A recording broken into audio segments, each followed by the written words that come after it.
პანიკაში ჩავარდა, იმიტომ რომ მოხდაო ზურაბ ჟვანიას დაცვის ყოფილი წევრის დაკავება კობა ხარშილაძის. და მე ამასაც მოყვა სხვაგვარი შეფასებები, რომ ის გრინ სერვისის საქმეზე იყო და რატო ჟვანიას საქმის გამო დაკავებად თქვათ მონათლეთ თქვენ თუ შეაფასეთ. ამ თემაზე მინდა კითხოთ რეალურად ხარშილაძე მინდა რომ განმარტოთ და ხარშილაძეს ამის შემდეგ სწორედ სააპელაციო პატიმრობა შეუფარდა, ის საუბრობდა რომ ყალბიჯავშანი იყო ბილეთის, მოკლედ მოყვა ინტერპრეტაცია და ბუნებრივია მოსაზრებები ამას, რომ ხარშილაძის დაკავება შესაძლოა მომხდარიყო გრინ სერვისის საქმეზე, მაგრამ თავის საქმიანობას უკავშირდებოდეს. არის თუ არა ესე და თუ არის ჟვანიას საქმეზე ზოგადად რამე ახალი დეტალები ცნობილი ან თუ გაიგებს საზოგადოება. ძალიან ხშირად ხდება ამ თემის წამოწევა და ველოდება გამოძიება რამე. ნუ ზოგადად ჟვანიას საქმის ირგვლივ ძალიან ბევრი სპეკულაციები მიმდინარეობდა, მიმდინარეობს, ძალიან ბევრი კითხვა და ლოგიკური კითხვები დაისვა საზოგადოების მხრიდან. და მათ შორის პროკურატურაში მე ვიცი რომ აქვს ინფორმაცია რომ პროკურატურაში სერიოზული კითხვები არსებობს ამ საქმესთან დაკავშირებით.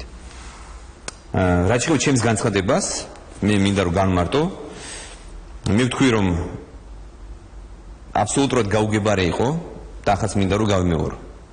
მართლა ძალიან სასაცილო იყო და ასე ვთქვათ, რომ იტყვიან, თვით ილუსტრაცია მოახდინეს, იმდენად არაადეკვატურები იყვნენ.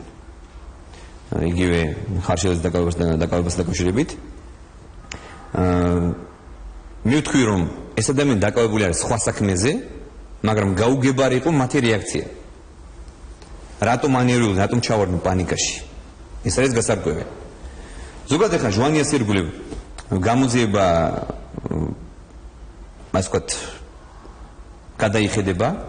ელოდებით რამე ახალ ძალიან მე მაქვს სერიოზული ინფორმაციები, მაგრამ გამოძიების ინტერესით გამომდინარე, მე უბრალოდ უფლება არ მაქვს რომ რაიმე გითხრათ, თუმცა ძალიან სერიოზული არის. ეს მაინც რო გითხრათ, სიახლეები არის, შეიძლება ვთქვათ, ძალიან მნიშვნელოვანი სიახლეები არის. და ამიტომ მე მართლაც ჩემთვის გაუგებარია ის რეაქცია, რომელიც მომდინარეობს ნაციონალური მოძრაობის მხრიდან.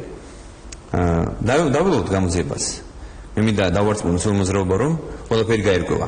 ამის შესაძლოა თავდაყირად დადგეს არსებული ვერსია. მე ვუშვებ, ამის ალბათობა არსებობს, თუმცა დავილოთ გამოძიებას. მე არ მინდა წინასწარ რაღაც შეფასებები გავაკეთო, შეცდომა შევიყვანო საზოგადოება. კარგი.